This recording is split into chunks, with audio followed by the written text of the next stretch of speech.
Welcome back to Outdoors with Larry Ray on ESPN 790 AM. Brought to you proudly by Sportsman's Warehouse and the Tennessee Wildlife Resources Agency.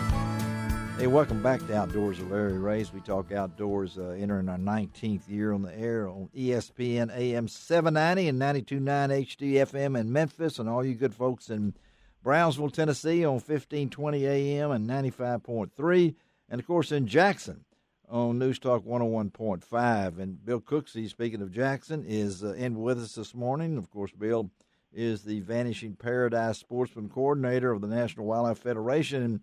That's a mouthful. That is a mouthful. He can't put that on one shirt. He has to wear two shirts to do that. Parts of it on his jacket and his sleeves, too. But we're going to talk to Bill a little bit later, and I want him to join in as we talk to this next guest. But he had pointed out to me the 10th anniversary of the BP oil spill. That just doesn't sound, man, it goes quickly and everything. And I know life's going quickly for this young man. Back in last November, if I'm not mistaken, I don't know what he thought about what 2020 would mean for him, but when you win something and you earn a spot in the 2020 Bassmaster Classic, what better way to do is get rolling, get his boat ready, and he's got a little unique way of he's getting his boat ready, and we're really happy to talk to us this morning is Cody Hollen out of Oregon. Are you? What's town? Beaverton? Is that right, or is that correct? Yes, Beaverton. Yes, and you're thinking about that's Oregon State. Is that right, Beaverton? Beaverton. No, that's the University of Oregon. Okay. Yeah, don't get them mixed up. I get confused. The Ducks. They play so late at night out there. I get confused. They don't ever play at our time here. And then I know Cody will say that. First of all, Cody, congratulations on earning that spot, and I know the BASS National Championship. What a time for you to come through with this. So talk a little bit about how it's been, and what's going on with your life, and talk about the classic itself. And then I really want to get into a little special deal you're doing to help do some of this. So let's talk first about what it means to be in the classic. Man, it's I went out to my mom's yesterday, and she took some pictures of the truck, and yeah. I was driving back, and I started thinking about it because I was listening to something on the radio, and I was just thinking about my walk-up song for whatever reason for the classic.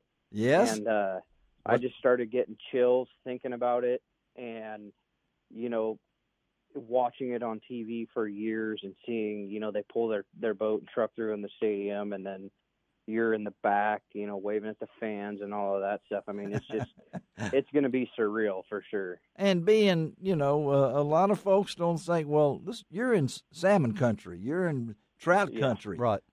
Cold water fishing, halibut, and things along that line, and yet there's your name. And if I'm not mistaken, at Lake Hartwell, which we all know and love, that's a tough place to do it. And you came from 10th place to win that. I mean, wow. The stars are aligned here, buddy. I mean, yeah. Last year was just, from a local and like a smaller weekend angler standpoint, it was a year that you dream of. Yeah. Everything just aligned. I had, for our nation qualifiers last year, I had 3 of the 4 were good tournaments. One of them, long story short, I ended up pulling out at a different ramp because it was the week before regionals, and the river was way too bad for me to get back. I mean, we were in 8 to 10 foot rollers. Oh my gosh. So I just dumped my fish and I went to a different ramp. But other than that tournament last year, everything, I mean, it almost felt like you could do no wrong. It was one of those years, like from 4th place to regionals to my goal going into the national championship was to get inside that top 10 so that I could fish that final day. And I barely squeaked in. You made 10th place. So, but the fishing was so tight, you were able to come through on that last day, 13-12 on the day number 3, ended up with 32-12. And wins a spot, not only that championship, but you got a little money too. That's when you learn who all your friends are, But you also earned that spot in a classic. And I wanted when Emily set this up, she told me you got to ask him about his boat. And so that's been kind of a fascination. You're literally carrying with you on that boat a lot of people that support you. So tell us what's going through with the boat wrap. Well, actually, it's on the back of the truck. I mean the truck. I'm sorry. Yeah, the truck. Yeah, that's my truck. bad. My bad. The truck. Yeah. Talk about it. What we did is we wrapped the back half of the truck in basically almost like a checkered flag type thing. It has a little bit of definition to it. The squares are roughly 5 by 6, and my girlfriend and I came up with this idea. Good for her. Smaller businesses that don't have a lot of money but still would like to help out. Yes. For $100, you can have a square with your logo on it. It's nothing that's going to be like super flashy or anything like the front half of the truck with the people that have obviously helped me out with them quite a bit more than $100. Yeah. But you can still get your logo in there. It's a small tax write-off for them. You can have as many squares as you want. You could buy the whole bed of the truck if you wanted. But it's a way for people to be involved in it as well. And, throughout the year, I'm going to do each day or every other day, I'm going to do shout-outs on Facebook and Instagram to everybody that's helped with the back half, buying a square and that kind of stuff. And then at the end of the year, if it's somebody that's local or if it's somebody that's far away, I'm going to give them the option of going on a fishing trip with me, either out here, which probably out here, or a tackle pack, which is going to be quite a significant tackle pack because you're not able to go on the fishing trip with me if you're obviously down south or in the Midwest or something like that. It's a really cool idea. And again, we're talking to Cody Hollen out of Beaverton, Oregon, on Outdoors with Larry Ray, and let's give Katie some credit here, okay? I mean, I think it's awesome. I mean, this is in our world, it's kind of like a small business being able to say, "Hey, I advertised during the Super Bowl." Yes. Yeah, it is the Super Bowl. It's the Super Bowl of fishing, and it's an opportunity to actually have some real involvement. And Team Holland and nothing. I've got to look at this. You're an automotive technician, right? I mean, yep. That's your real life job. Yep. You're what, 35? Is that right? Yep. Still? And you're going to your first classic. And I look on, sponsors. That's very important. It's crucial. This man now, listen to this. If this doesn't tell you he loves what he's doing and these people are reaching out to him, among his sponsors are Affordable Ponds, Premier Portable Buildings. Get this, the SAC Lunch Fishing. I mean, these are guys that really support you, right? I mean, yeah. A lot of these guys I'm building personal relationships with. The Affordable Pond, the gentleman that owns that. So my first year fishing the Bass Nation qualifiers here in Oregon, he drew me. I was fishing as a non-boater. He drew me down at 10 Mile. Yeah. Which is in Southern Oregon. And the weekend before that, we had a club tournament down there. We had like 12 or 13 boats, and I had pretty much blown everybody away in that tournament. I mean, I had like 18 pounds on the first day and 15 the second day, and won by like probably 3 pounds or something like that. So when he heard that he drew me, he was absolutely ecstatic, and we both had a phenomenal day. So I mean, it benefited. So there both you of go, us, so. And that's the connection there. So how are we doing on your squares now? I mean, your checkerboard? I mean, your 4x4-inch squares. Are you doing good on that?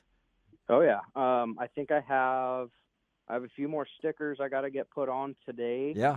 Or tomorrow, and then from there I'll leave. My girlfriend will still be at home, so if checks come in the mail or I get PayPal or Venmo or something like that, she can get the stickers printed to me and then get them to me in the mail, and I can get them put on the truck. So how many you got now?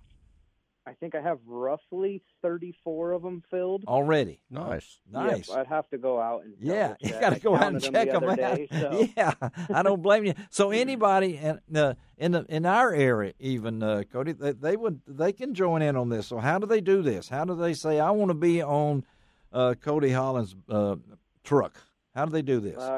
you can either message me on my Facebook fishing page. It's Cody Hollen Fishing, or Instagram, same thing, Cody Hollen Fishing or at Cody Hollen Fishing. Or you can shoot me an email at it is codyhollenfishing@gmail.com. That's it. And we can get things set up that way. We're going to have it all on my website, lroutdoors.com, all the information, because I think it's pretty cool. He would love to see that go all over that truck, inside the liner, all those different things. Because going down the road when he's heading to the tournament, and that first one's coming up, right?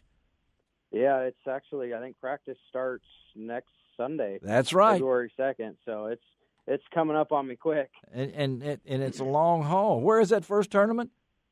The St. Johns River in Florida. Yeah, that's a stretch from Beaverton, Oregon, to the St. Johns Rivers in Florida. Yeah, is a real stretch. Well, Cody, we appreciate you being on Outdoors with Larry Ray, buddy.